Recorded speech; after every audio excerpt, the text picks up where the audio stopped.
Chapter 33. Fourth Master Swan spoke up for Jean. Jean ended the video call with Kingsley. She turned her head to look at George, who was sitting in front of the computer and seemed to be doing something very seriously. Jean stood up and walked toward him. George stopped typing on the keyboard. Jean said, "George, I'm not afraid of anyone. It's just that I need to endure it sometimes."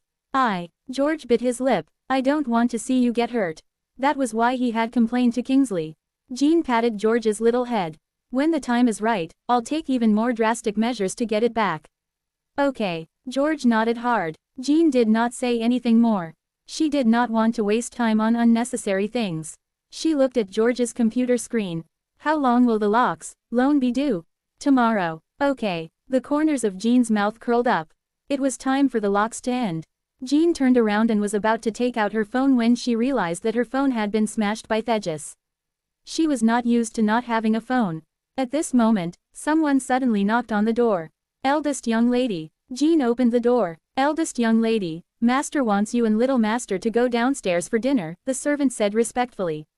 "Okay." Jean nodded. The servant left. Jean returned to her room. As she changed, she said to George, "Let's go downstairs for dinner." But George looked at her. He was probably worried that what happened just now would happen again. "Don't worry. With the swans around, nothing will happen." Jean knew it too well. If it was not for the swans, Alexander would never have asked the servant to call her for dinner. Therefore, tonight's dinner would be very peaceful. She changed into a set of clothes and went downstairs with George.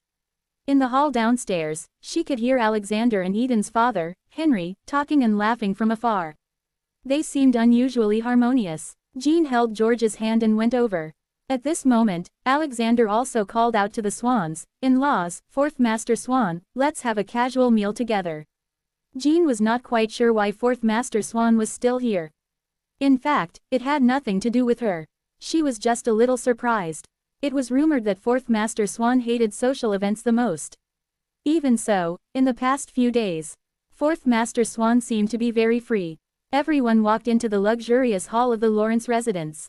The seats of honor were naturally for Henry and Alexander. Edward sat next to his big brother. Eden sat next to Edward. Beside Edward was Jasmine, followed by Joshua, Jean, and George. Beside Alexander sat Jennifer, followed by Henry's wife, Belle. As it was a round table, Belle was next to George. During the meal, Alexander and Henry were still chatting and laughing. Occasionally, Alexander would deliberately find a topic to chat with Edward. Naturally, the others did not say much. Eden and the others would occasionally chime in at the right time. Only Jean and George were eating dinner seriously. "Oh right, the matter between Jean and the Locks today." Henry suddenly took the initiative to bring it up. Alexander's expression turned a little unsightly at that moment. He forced a smile and said, "Thegis did such an outrageous thing. I can't possibly let Jean marry him." "That's true," Henry agreed. "We watched Jeannie grow up as well. She should find a good man. I originally thought that the second son of the Locks would be disciplined after a lesson. I didn't expect him to still be like that. I also didn't expect Thegis to be so unrepentant," Alexander said with some anger. "This marriage was supposedly good. It's a pity that it has become like this," Henry said. "I heard that the Locks and Muck have been talking about collaborating recently. If the deal is successful, the Lawrences and the Locks together can seize Harkin's e-commerce market in just a matter of time." Alexander was a little embarrassed at this moment. The people at the table were all business savvy, so how could they not tell what Henry was trying to say? He was obviously unhappy with the fact that the marriage between the Lawrences and the Locks was broken off. To the Swans, the Lawrences were already of a lower class than them. If the Lawrences could reach a higher class, it would be even better. Moreover, if the Lawrences and the Locks cooperated with the Muck this time, the Swans could help them and also gain benefits in the e-commerce market. "I know too. It's just that things are unpredictable," Alexander tried to explain. Fourth Master Swan suddenly said, "The Locks won't be successful. If the Lawrences were to cooperate with them, it would be the Lawrences' loss." Henry turned his head and looked at his fourth brother. Edward was 20 years younger than him. He was born when Old Master Swan was 45 years old while Old Madam Swan was 43 years old. Due to his outstanding IQ, Old Master Swan valued Edward very much. It was worth noting that Edward had been groomed differently from other people since he was young. Given his high IQ, he was naturally much more outstanding than the average person.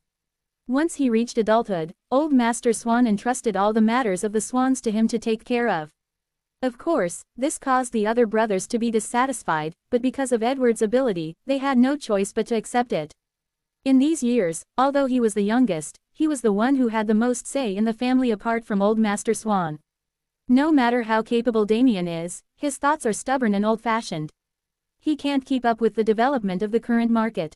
Of his 2 sons, his eldest son is mediocre and only muddles along. His second son is a scumbag. He knows nothing but how to play with women. Sooner or later, something will happen to the Locks. If the Lawrences and the Locks become in-laws, once something happens, the Lawrences will be implicated. Edward's tone was neither slow nor hurried.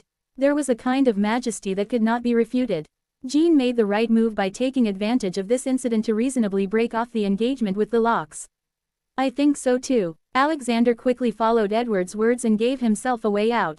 He was also afraid that any disturbance would affect the marriage between Jasmine and Eden. To the Lawrences, the most important thing at this moment was this marriage with the Swans. He did not dare to make any mistakes at all. Seeing that Edward had said so, Henry did not bring it up again. In any case, if the old master were to ask, it would be Edward who would explain the matter. The others did not have much of a say, to begin with. Since that's the case, don't think too much about it. That said, Jeannie isn't young anymore. It's better to find someone to marry her as soon as possible, Henry remarked. Jeannie has a child with her, so her situation is quite special.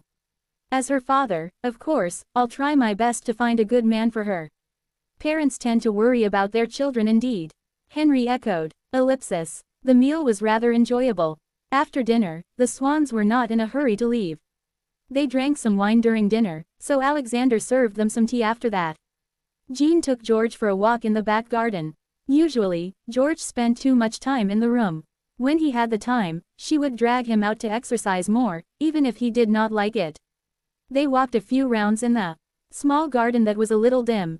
Their footsteps suddenly stopped. Jean looked at the man in front of her who deliberately blocked her path.